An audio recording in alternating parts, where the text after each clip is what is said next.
সারা দেশে যখন চতুর্দিকে ভূমিকম্পে বাংলাদেশ সাধারণ জনগণ দিশেহারা, কে কোথায় যাবে, তারা নির্দিষ্ট গন্তব্য স্থান বুঝতে পারতেছে না, কোথায় গেলে নিরাপদ।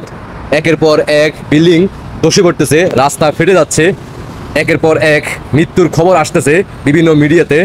অন্যদিকে আমাদের ডক্টর সুদী ইউনূস, যারা পাকিস্তানি রাজাকার বংশের সন্তানদেরকে নিয়ে আমাদের সেনাবাহিনী খুব আনন্দে দিন কাটাইছে।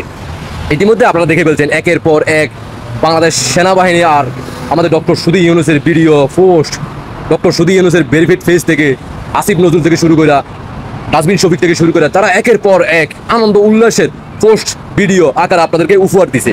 অন্যদিকে বাংলাদেশের সাধারণ জনগণ দিশেহারা, কে কোথায় মারা গেছে, কে কোন জায়গায় আছে, তারা কোনো খোঁজ খবর পাচ্ছে না।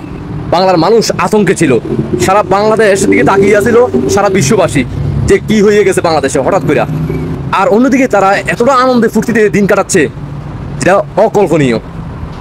বাংলার সাধারণ জনগণ নিজের বিবেককে প্রশ্ন করেন, এরা কি আজও কি আপনাদের সাধারণ জনগণকে কতটুকু ভালোবাসে একবার চিন্তা করেন। যেখানে ভূমিকম্পে প্রধান উপদেষ্টা মানে ডক্টর সুদী ইউনূসের বাসভবন মানে লাড়ালাড়ি করছে, শুনলাম নাকি উনি খাট থেকে পড়ে গেছে, তারপরে বাথরুমে গেছে, বাথরুমে বসছে, বাথরুমও কমর ভেঙে গেছে, এই ধরনের নিউজও কিন্তু আপনারা পাইয়ে গেছেন। তিনি আতঙ্ক ছিল কিন্তু মুখে ছিল হাসি।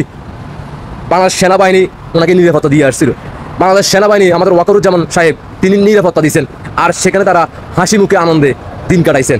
এই হচ্ছে আমাদের ডক্টর সুদী ইউনূসের ম্যাজিক। আর আপনাদের নতুন বাংলাদেশ উপহার একের পর এক দিচ্ছে, তারা আনন্দে উল্লাসে দিন কাটাচ্ছে, কারণ তারা বহির্বিশ্বের শক্তির কাছে দেশের ভূখণ্ড অলরেডি দিয়ে দিছে।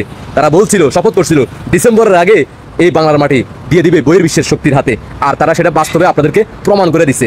আপনারা বসে বসে কলা খান, আমরাও কলা খাই, আর ওনারা দেশের বাইরে জীবনযাপন করুক, ডলারের বিনিময়ে খাট কাফাক আর আনন্দ উল্লাস করুক। আশা করি বুঝতে পারছেন। দেশবাসীকে দেখার সুযোগ করে দিবেন, আপনাদের ব্যক্তিগত মতামত অবশ্যই কমেন্টে জানিয়ে যাবেন। আল্লাহ হাফেজ।